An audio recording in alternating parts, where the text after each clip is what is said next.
Aujourd'hui est une journée spéciale. Bon, au moins pour 7 personnes. Puisque aujourd'hui, c'est une journée où on va faire des baptêmes. On en aura 7 personnes qui vont se baptiser cet après-midi. Et je réfléchissais sur la thématique. Alors peut-être que déjà des invités ou des personnes qui seront là cet après-midi ou qui sont venus spécialement pour cette occasion vont être là ce matin et sont déjà là ce matin. Et peut-être que même elles se posent quelques questions. Et je réfléchissais et je disais, bon, qu'est-ce que je pourrais apporter sur le baptême ou autre. Et il y a un baptême qui m'est venu à l'esprit et j'ai jamais, vous savez que j'aime bien les défis, hein, j'ai jamais prêché dessus. C'est le baptême de Jésus. Peut-être parce qu'il est complètement atypique, peut-être parce qu'il sort, est-ce qu'on peut se comparer au baptême de Jésus? Bien sûr que non. Mais d'une certaine manière, s'il l'a fait, c'est qu'il y a quand même des comparaisons à avoir. Et j'aimerais prendre avec vous, alors, vous connaissez le principe, hein, on ouvre nos Bibles, nos smartphones, nos tablettes, tout ce que vous voulez, et on prend ce passage de Matthieu, chapitre 3, et on va lire, pour commencer, le verset 13 à 17, mais on reviendra sur les versets 12, enfin, sur les versets qui sont avant, un peu après. Alors, Matthieu 3, versets 13 à 17. Moi, je vais le lire dans la version Summer. J'espère que je ne vais pas vous perdre en cours de route. Matthieu 3, versets 13 à 17. C'est à cette époque que parut Jésus. Il se rendit de la Galilée au Jourdain auprès de Jean pour être baptisé par lui. Mais Jean essaya de l'en dissuader. Il lui disait, « C'est moi qui ai besoin d'être baptisé par toi, et c'est toi qui viens à moi. » Jésus lui répondit, « Accepte pour le moment qu'il en soit ainsi, car c'est de cette manière qu'il nous convient d'accomplir tout ce que Dieu considère comme juste. » Là-dessus, Jean accepta de le baptiser. Aussitôt après avoir été baptisé, Jésus sortit de l'eau. Alors le ciel s'ouvrit pour lui, et il vit l'Esprit de Dieu descendre sous la forme d'une colombe et venir sur lui. Une voix venant du ciel déclara, « Celui-ci est mon Fils bien-aimé, celui qui fait toute ma joie. » Amen. Les premières choses que j'aimerais vous dire, si c'est la première fois que vous venez dans une église évangélique ou baptiste même, nous ne baptisons pas déjà des enfants. Vous allez voir que cet après-midi, les personnes qui vont se baptiser, elles sont loin d'être des enfants. Ça va de l'adolescence, c'est-à-dire un moment de prise en conscience, jusqu'à, je crois que j'ai baptisé des personnes qui étaient proches des 90 ans. Voilà, donc il n'y a pas de limite d'âge, mais pas trop jeune, parce qu'on veut que les personnes soient conscientes de ce qu'elles font, parce qu'après tout, c'est un engagement. Mais au-delà du type de personne, on a aussi quelque chose qui est spécifique dans nos milieux, c'est qu'on veut baptiser par immersion. Alors, vous ne le voyez pas encore, mais il y a une trappe qui se soulève. Alors, ce n'est pas pour le prédicateur tombe dedans quand il dit des bêtises, mais elle se soulève et le baptistère est là. Et on baptise par immersion. Pourquoi? Parce que déjà, le mot baptiser en grec, ça veut dire immerger. Et en même temps, lorsqu'on étudie un petit peu la Bible, et laissez-moi vous donner 2 versets, on s'aperçoit que, par exemple, Jean-Baptiste, qui baptisait, il baptisait à un certain endroit. Jean 3, verset 23, il est dit, Jean, de son côté, baptisait à Hénon, près de Salim. Il y avait là beaucoup d'eau. C'est-à-dire qu'en fait, il ne baptise pas juste parce qu'il y a beaucoup d'eau pour le mettre sur le front ou quoi, il baptise beaucoup d'eau parce qu'il fallait que la personne rentre entièrement dans l'eau. Et enfin, on peut prendre un deuxième verset, lorsque Philippe rencontre l'eunuque, et à un moment, l'eunuque, l'Éthiopien, lui dit, « écoute, est-ce que je ne peux pas me faire baptiser là ?» Et Philippe lui dit, « Oui, bien sûr. » Et il est dit, acte 8, verset 38, « Aussitôt, il donna l'ordre d'arrêter le char. Philippe et le dignitaire descendirent tous les deux dans l'eau. Et Philippe le baptisa. » Donc s'ils descendent tous les deux dans l'eau, c'est que forcément, il y a beaucoup d'eau, quoi. Pour aller, et voilà. Donc, on voit, et cette forme de baptême, elle a été faite, et je vais finir là sur la culture et l'histoire, elle a été pratiquée durant les premiers siècles, à peu près jusqu'à la fin du Moyen-Âge, il y avait cette forme de baptême, c'est après qu'elle est devenue officiellement juste par aspersion. Et là, je ne sais pas si vous imaginez la scène. Jean-Baptiste est occupé il va faire un peu ce qu'on va faire cet après-midi, c'est-à-dire qu'il va prêcher l'évangile. Il va prêcher, il a un message, on va le voir ensemble. Il y a des tas de gens qui regardent. Et à l'issue de ça, on peut imaginer que les gens viennent un à un, il y a une queue qui se forme. et que les gens viennent pour se faire baptiser. Et là, imaginez juste un instant, qu'est-ce qui se met dans cette queue? Qu'est-ce qui se met dans cette file d'attente? Jésus n'arrive pas en disant « Eh oh, c'est moi qui arrive, maintenant laissez-moi la place, je vais me faire baptiser ». Il ne commence pas à renvoyer tout le monde. Il arrive et comme tout le monde, humblement, il se met dans la file d'attente pour se faire baptiser par Jean-Baptiste. Je ne sais pas si vous imaginez la scène. Un Jésus qui se fait tellement humble qu'il se place parmi les candidats au baptême. C'est comme si Jésus rentrait dans cette église, puis il dit « Ok, il y a une préparation au baptême, je m'inscris. » J'aurais envie de lui dire « Mais Seigneur, ce n'est pas toi qui as besoin d'être enseigné, c'est nous qui avons besoin d'être enseignés par toi. » Mais c'est un peu ce qui se passe, tout compte fait. Et je vous le disais, le moment, la réunion de baptême qui a lieu à ce moment-là, il se passe quelque chose de fort. C'est que donc Jean-Baptiste commence par un message. Les gens ne se baptisent pas sans connaissance de cause. Jean-Baptiste commence par un message. Quel est ce message? Eh bien, vous avez toujours vos Bibles ouvertes, vos smartphones. Matthieu chapitre 3, versets 7 à 12. Alors vous allez voir, Jean-Baptiste, il ne va pas avec le dos de la cuillère. Je crois que si aujourd'hui nous parlions comme ça, on pourrait vider les salles, parce que les gens n'arriveraient pas, n'accepteraient pas d'entendre ce genre de choses. Matthieu 3, versets 7 à 12. Et pourtant, c'est le message de l'Évangile. Il dira ceci. Beaucoup de pharisiens et de sadducéens venaient se faire baptiser par lui. Donc ce sont les sadducéens et les pharisiens, ce sont des chefs religieux, c'est des partis religieux en Israël. Et là, voici sa prédication qui commence. Il leur dit, « Espèce de vipère, qui vous a enseigné à fuir la colère de Dieu qui va se manifester? Produisez plutôt pour fruit des actes qui montrent que vous avez changé. Ne vous imaginez pas qu'il vous suffit de répéter en vous-même « Nous sommes des descendants d'Abraham ». Car regardez ces pierres, je vous le déclare que Dieu peut en faire des enfants d'Abraham. La hache est déjà sur le point d'attaquer les arbres à la racine. Tout arbre qui ne produit pas du bon fruit sera coupé, jeté au feu. Moi, je vous baptise dans l'eau, en signe d'un profond changement. Mais quelqu'un vient après moi. Il est bien plus puissant que moi, et je ne suis même pas digne de lui enlever les sandales. C'est lui qui vous baptisera dans le Saint-Esprit et le feu. Il tient en main sa pelle à vanner. Il va nettoyer son aire de battage et amasser le blé pour son grenier. Quant à la balle, il la brûlera dans un feu qui ne s'éteindra pas. Vous imaginez que si on commençait une prédication comme ça, même si les gens ne se lèvent pas pour sortir, c'est fermé. Leur cœur est fermé, leurs oreilles sont fermées. Bon, mais Jean-Baptiste, à cette époque-là, il ne mâche pas ces mots. Et donc, on imagine ces chefs religieux qui sont là et qui, tout compte fait, se présentent pour être baptisés ou écouter le message de l'Évangile. Et Jean-Baptiste les prend à partie. Encore une fois, une règle qu'il ne faut surtout pas faire dans une prédication, c'est prendre des gens à partie. Ça ne se fait pas. Et il les prend à partie. Et il leur dit, voilà, vous avez un mauvais comportement. Et ça, on n'aime pas qu'on dénonce notre mauvais comportement devant tout le monde. Imaginez-vous juste un instant qu'on vous pointe du doigt, qu'on vous nomme par votre prénom et qu'on dit « t'as un mauvais comportement ». Voilà, là c'est le truc à se lever, à partir. Et il les invite à changer de comportement. Bon, ça c'est plus acceptable. Et il leur dit tout simplement, c'est pas parce que vous allez vous faire baptiser, c'est pas ça qui est important. Vous faire baptiser, c'est le symbole de ce que vous vivez déjà. Votre comportement, votre changement de vie est déjà là et vous voulez le manifester, vous voulez le démontrer par votre baptême. Tout compte fait, le baptême symbolise ce qui se passe déjà dans votre cœur depuis des semaines, des mois ou des années. Et ce qui est dans votre cœur, ça se traduit par des actes. C'est de l'abondance du cœur que la bouche parle. C'est ce qu'il y a dans le cœur qui produit des actes, des bons ou des mauvaises actions. C'est pour ça que des fois nos actions nous trahissent. Donc, Jean-Baptiste dénonce ces mauvais comportements. Déjà là, ça met un froid. J'ai envie de dire, Jean-Baptiste, si tu voulais attirer du monde, c'est peut-être pas comme ça qu'il fallait t'y prendre.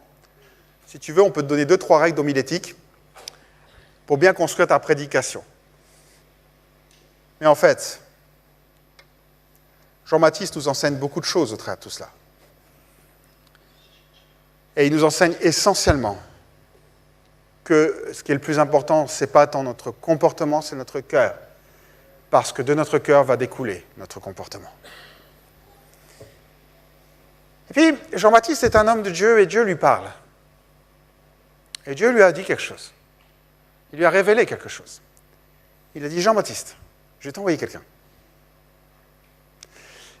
Je vais t'envoyer le Messie, celui que tout le monde attend. Et tu le reconnaîtras. Parce que quand il sera là, le Saint-Esprit descendra sur lui comme une colombe. Alors vous allez dire, ah bon? Ben oui, Jean 1, versets 32 et 33, Jean-Baptiste rendit ce témoignage. J'ai vu l'Esprit descendre du ciel comme une colombe et se poser sur lui. Je ne savais pas que c'était lui. Donc il ne savait pas que c'était Jésus le Messie. Mais Dieu qui m'a envoyé baptiser dans l'eau m'avait dit, tu verras l'Esprit descendre et se poser sur un homme et c'est lui qui baptisera dans le Saint-Esprit. Donc il est conscient. Et j'imagine Jean-Baptiste qui est là et jour après jour, baptême après baptême, il voit ces files de personnes venir et il sait qu'à un moment, le Messie va être là. Je ne sais pas si vous imaginez. À un moment, le Messie, il ne sait pas son prénom, il ne sait rien, il le reconnaîtra juste à un signe. Le Saint-Esprit va descendre sur lui comme une colombe. Je veux dire, waouh, qui ne nous serait pas dans l'attente, jour après jour, se dire, ah, c'est pas aujourd'hui, peut-être que ce sera demain. Et lui, il était là et il attendait. Jour après jour, il fait son message, jour après jour, il est là et il baptise les gens. Et à un moment, quelqu'un de sa parenté, Jésus, alors je ne sais pas s'ils se côtoyaient depuis le temps ou pas, mais bon, on sait qu'ils sont de la même parenté. Et là, Jésus est là. Et le Saint-Esprit va se poser sur lui. Mais je pense que Jean l'a reconnu avant même que le Saint-Esprit se pose sur lui. Puisque il lui dira ceci, on l'a lu tout à l'heure au verset 14, mais Jean essaya de l'en dissuader, il lui disait, c'est moi qui ai besoin d'être baptisé par toi, et c'est toi qui viens à moi. Comme je vous disais, imaginez que Jésus arrive ici, et dise, bon, je vais m'inscrire pour la session des baptêmes, ok, je peux suivre la préparation, les cours, les enseignements, je serais sans voix. Et je pense que beaucoup d'entre nous, on serait sans voix aussi. Mais là, Jean-Baptiste se retrouve donc en face de Jésus et même s'il n'a pas encore ce signe qui vient de se poser, il y a quelque chose qui bat en lui. Parce qu'il reconnaît que Jésus, ça ne cale pas avec les exigences du baptême. Les exigences qu'il a posées, c'est changer votre comportement, mais Jésus, il n'a rien à changer. Alors pourquoi il devrait se faire baptiser s'il n'a rien à changer? Pourquoi il devrait vivre quelque chose s'il n'y a rien en lui? Il ne cadre pas. Mais c'est pire que ça. Jean se dit, mais écoute, c'est pas moi qui dois te baptiser. C'est toi qui dois me baptiser. Je veux dire, Jean est là, il baptise les gens. Quand Jésus arrive, il est là. Et Jean se situe en dessous de Jésus. Et il lui dit, mais non, moi je suis inférieur à toi. Je peux pas. Je ne peux pas te baptiser, ce n'est pas dans la logique des choses. Je sens qu'il y a quelque chose en moi, je ne peux pas faire ça. Parce que je me sens indigne dans ta présence. J'aime cette présence de Dieu. Je le répète souvent, mais là on voit encore un exemple. Souvent on dit, Seigneur m'a touché par son amour. Mais il y a des fois, et bien souvent, il touche par sa sainteté. Et quand on est à son contact, on réalise qui nous sommes réellement au fond de nous-mêmes. Ça s'est passé pour Pierre, ça s'est passé pour des prophètes, ça se passe ici pour Jean-Baptiste qui dit « Je suis indigne de te baptiser. C'est moi qui ai besoin d'être baptisé par toi. C'est moi qui ai besoin d'être baptisé. » Et là, il va y avoir la réaction de Jésus. Alors on pourrait, je ne sais pas moi, Jésus pourrait dire, oui, c'est vrai, tu as raison, bon, allez, on va remettre les choses dans l'axe, on va refaire. Mais Jésus dit non, je veux me faire baptiser. Fais ce qui est convenable, fais ce qui est bien, fais ce que tu dois faire. Le verset 15, Jésus lui répondit, accepte pour le moment qu'il en soit ainsi. Car c'est de cette manière qu'il nous convient d'accomplir tout ce que Dieu considère comme juste. Là-dessus, Jean accepta de le baptiser. Il a fait changer d'avis Jean. Pourtant, Jean, c'est quelqu'un qui a du caractère. Pour parler déjà comme ça, c'est quelqu'un qui a du caractère.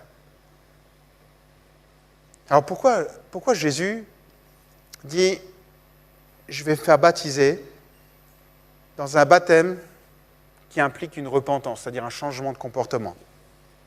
Alors que lui-même, comme je disais, il n'a pas besoin de changer de comportement, parce que lui-même n'a commis aucun péché. Jésus dira dans Jean 8, verset 46, « Qui de vous me convaincra de péché ? Je vous dis la vérité, pourquoi ne me croyez-vous pas ?» Jésus n'avait pas besoin de se repentir, il n'avait pas besoin de demander pardon pour ses péchés. Nous, si. Mais lui, non. Lui, non. Il n'avait pas besoin de tout ça, parce qu'il n'avait aucun péché. Alors la question, c'est pourquoi il s'est fait baptiser ? Laissez-moi vous donner 3 brides. La première, c'est simplement peut-être pour, excusez-moi le mot, s'allier à l'humanité, se faire homme, se faire pleinement homme au milieu de nous.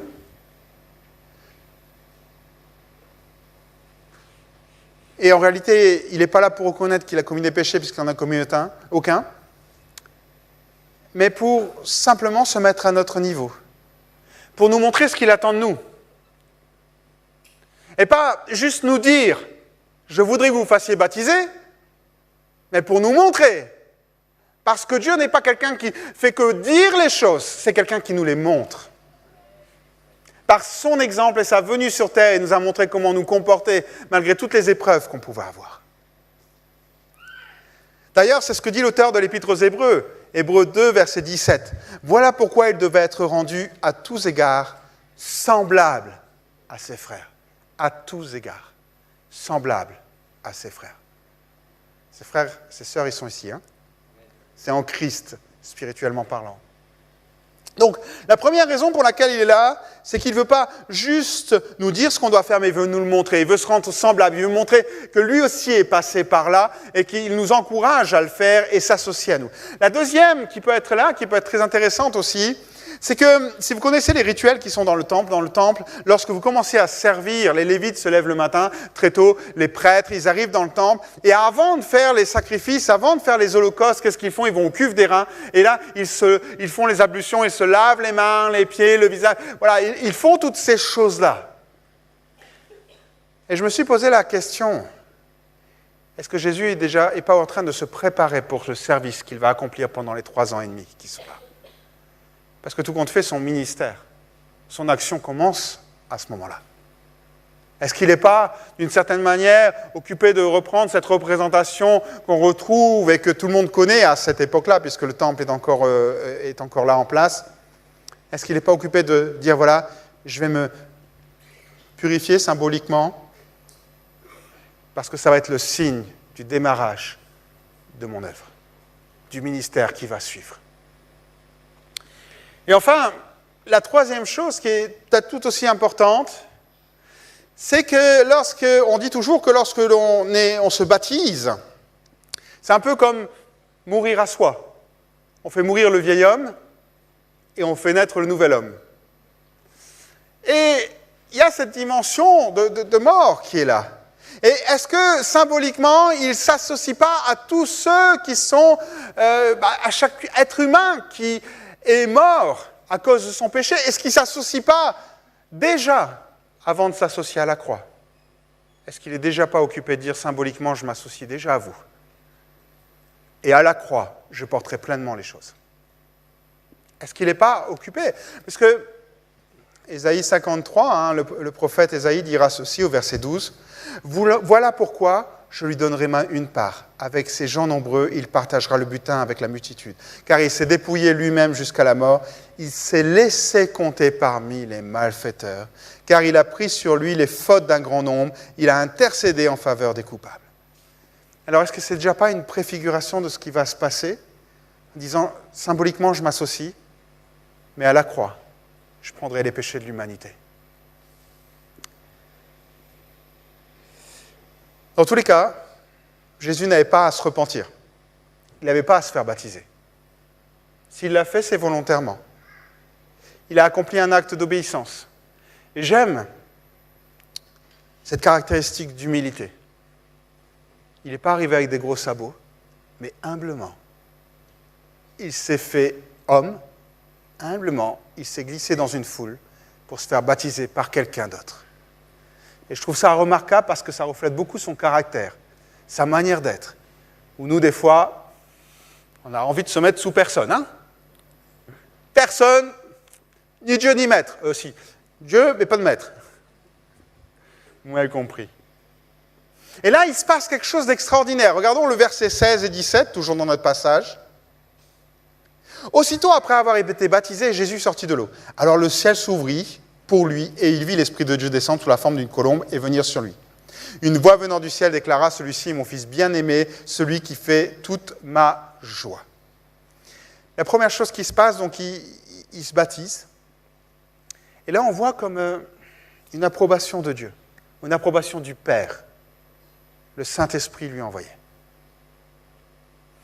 C'est là qu'on réalise que les actes d'obéissance ont beaucoup plus d'impact qu'on peut l'imaginer. Parce qu'à partir du moment où il a obéi au Père, à la volonté de Dieu, qu'il s'est humilié en se rabaissant en dessous des hommes, en étant un homme normal, alors qu'il n'a pas besoin de se faire baptiser, Dieu envoie son Saint-Esprit. L'Esprit descend sur lui comme une colombe, ou sous la forme d'une colombe, ça dépend les traductions. Mais qu'est-ce que c'est qu'une colombe, en fait? Qu'est-ce que ça symbolise, une colombe? J'ai envie de dire, pourquoi il n'a pas fait un aigle? Pourquoi le Saint-Esprit est descendu comme un aigle sur Jésus? Waouh! Pourquoi une colombe? Je ne sais pas, colombe. Colombe, en fait, c'est même pigeon, hein, entre guillemets. C'est le même mot que pigeon, quoi. Dites ça aux Parisiens, vous allez voir ce qu'ils vont vous dire. Ici, on aime bien les palombes, mais descend comme une colombe. Peut-être parce que la colombe, elle symbolise le ministère de Jésus. Si on a vu l'humilité, réalisons que la colombe symbolise la douceur. Cantique des Cantiques, chapitre 2, verset 14. « Ma colombe, nichée au fond du rocher caché au plus secret des parois escarpées, fais-moi voir ton visage et entendre ta voix, car ta voix est bien douce et ton visage est beau. » La colombe, c'est un animal paisible. Quand je vous parle de paix, quand je vous parle de douceur, quand je vous parle d'humilité, c'est des traits de caractéristiques de Jésus. Et vous le savez, il y a peut-être même des versets qui sont là. Il dira lui-même, je suis doux et humble de cœur.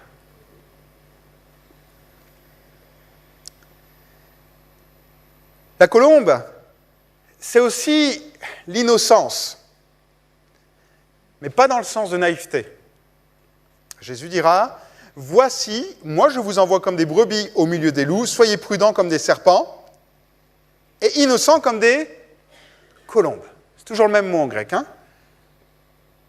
Innocent ici, c'est sans mélange. Donc ça n'a rien à voir avec la naïveté. Soyez pas naïfs, c'est sans mélange. J'ai presque envie de dire l'opposé serait soyez entiers. Soyez sans mélange, un esprit sans mélange de mal. Un esprit de pureté. C'est-à-dire que quand vous allez aller dans des endroits, voilà, soyez purs. Enlevez tout ce qui peut être mauvaise pensée, toute mauvaise chose qui peut être là. Et arrivez avec ce que vous êtes. Et c'est ça le mot innocent ici, ce qu'il signifie. Et la colombe, c'est symbole de pureté. On le retrouve même aujourd'hui encore. Hein? Pureté. On va un peu plus loin. À quoi servaient les pigeons? Parce que je vous dis que c'est le même mot. Hein? Au sacrifice. Alors, je ne sais pas s'il y en a qui avaient bonne réponse, je n'ai pas bien entendu. Et je n'ai pas fait de caout. Lévitique 5.7. Si l'homme n'a pas les moyens de se procurer une brebis ou une chèvre, il apportera à l'Éternel comme réparation pour son péché 2 tournerelles ou 2 pigeonneaux. L'un sera offert comme sacrifice pour le péché, l'autre comme holocauste. Et pas dire ramènera 2 aigles. On reste sur... C'est le même mot. Hein. Vous allez dire, là c'est pigeon Laurent. Et là c'est colombe. Et c'est le même mot en grec. Je ne sais pas pourquoi ils ont traduit différemment, c'est le même mot. Donc, la question qui est là, est-ce que ce n'est pas aussi une préfiguration de ce qui va venir? Est-ce que ce n'est pas déjà un signe de son destin, de ce qu'il va être amené à faire, et cette notion de sacrifice qui va arriver? Puisque le pigeon était utilisé pour sacrifice pour les péchés et holocauste. Et Jésus va donner entièrement sa vie comme un holocauste, et il va s'offrir sa vie pour nos péchés. Est-ce que c'est déjà pas une préfiguration en soi? Je vous laisse avec ça. Hein? Peut-être que c'est un signe qui annonçait déjà son sacrifice à venir. Peut-être que déjà, au travers de tout ce qui se passe dans son baptême, Dieu est en train de lui dire, voilà ce qui va se produire. Voilà ce qui va se produire. Et là, le Saint-Esprit descend. Nous, on a besoin du Saint-Esprit pour qu'il porte du fruit en nous. L'amour, la paix, la joie, la patience, la bonté, la bienveillance, la tempérance, etc. On a besoin de ça, parce que c'est le caractère de Dieu. Et il veut que ce caractère se manifeste dans nos vies. Jésus n'en avait pas besoin.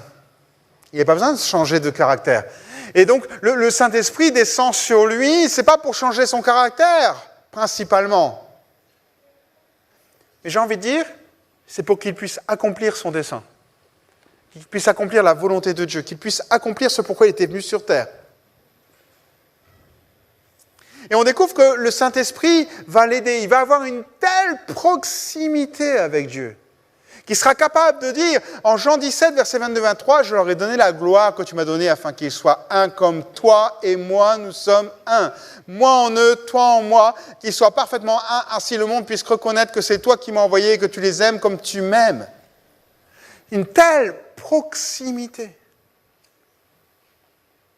C'est pas ce qu'on désire. Qu'est-ce que fait le Saint-Esprit dans nos vies? Il crie au fond de nous, « Abba, Père », montrant par là combien Dieu est... Il ne dit pas... Abba, c'est un mot affectueux, hein? C'est comme papa. Père, ça peut être distant. Bonjour, Père. Ok, mais papa, c'est un mot qui représente une proximité avec la personne. Et c'est ça. Il y a le Saint-Esprit crée cette proximité avec le Père.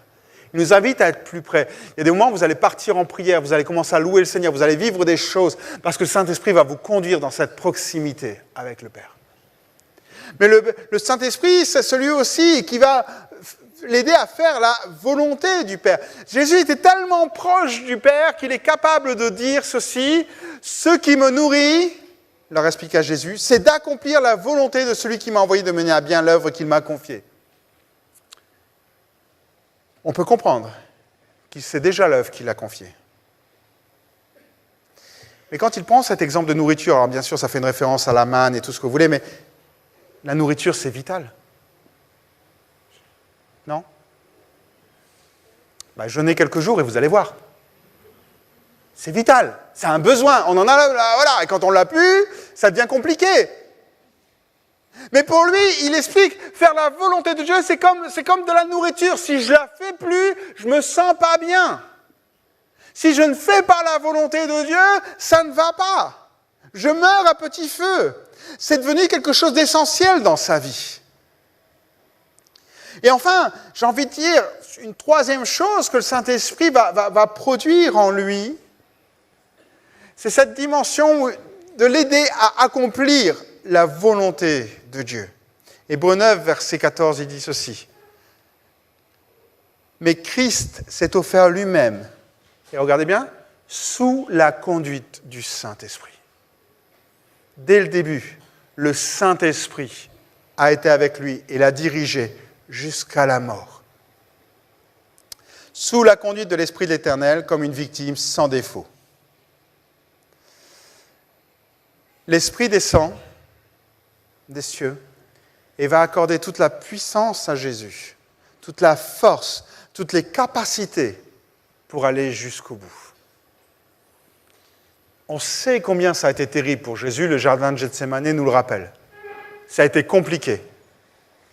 Mais pourtant, il a eu l'assistance du Saint-Esprit.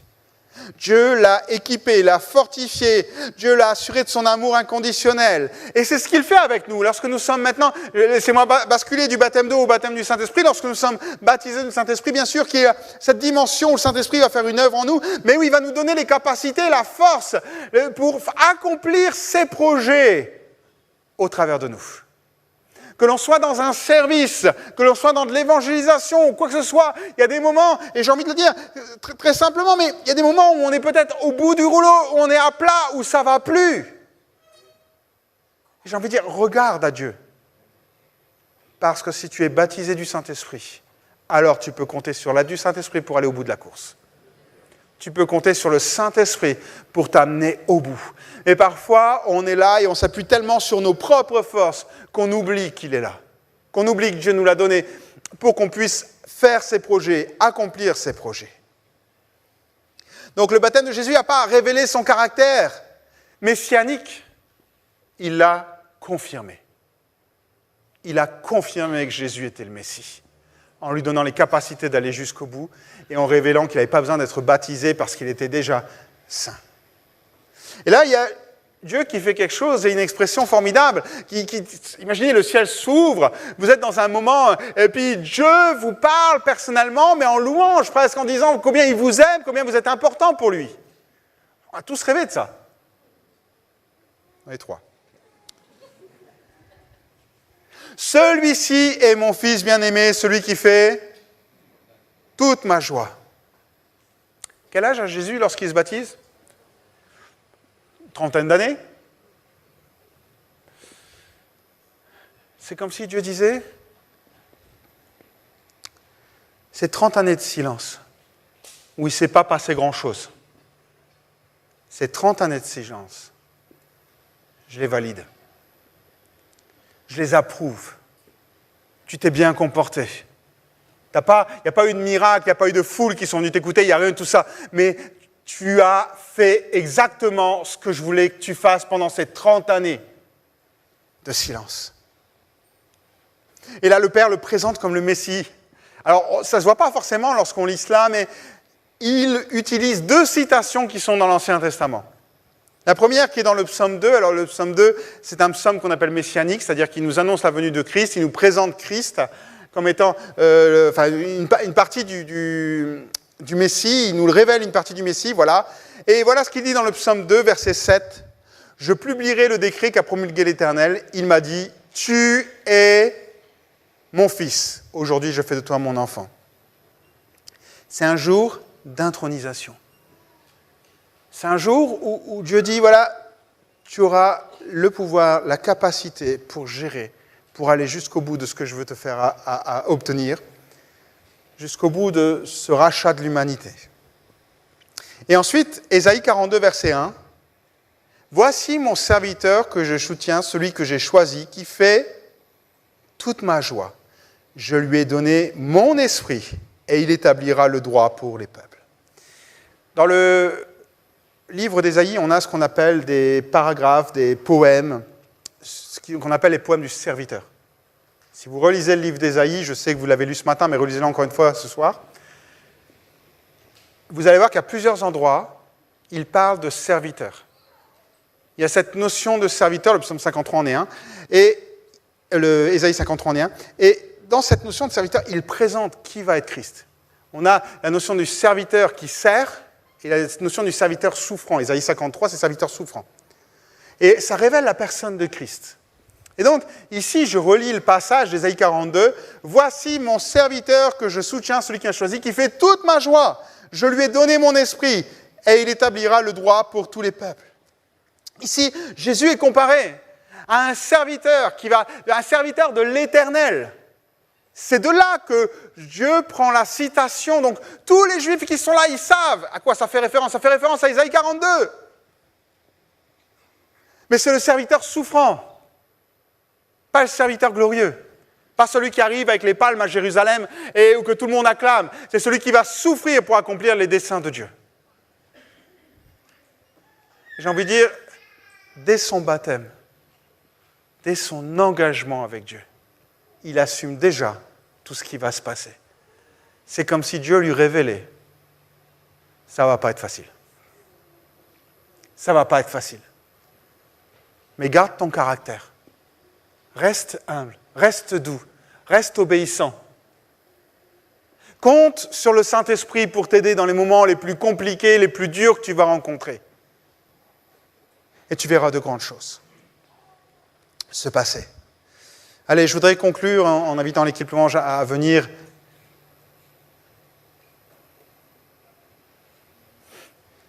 Jésus révèle son caractère au travers de ces instants.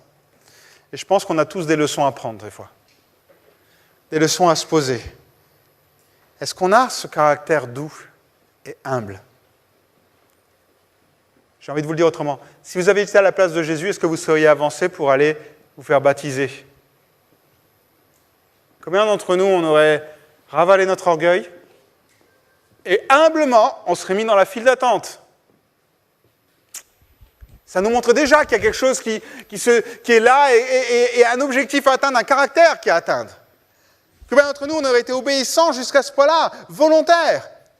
Combien d'entre nous, on est conscient qu'on ne peut pas faire les choses sans l'aide du Saint-Esprit, sans la puissance du Saint-Esprit? Combien d'entre nous, on s'appuie sur nos propres capacités, sur notre propre expérience, sur ce que l'on sait faire? Alors que j'ai envie de vous le dire, Dieu avait déjà des projets pour chacun d'entre nous. Et avec ces projets, il nous a donné le moyen, la possibilité de les réaliser, en nous donnant son Saint-Esprit.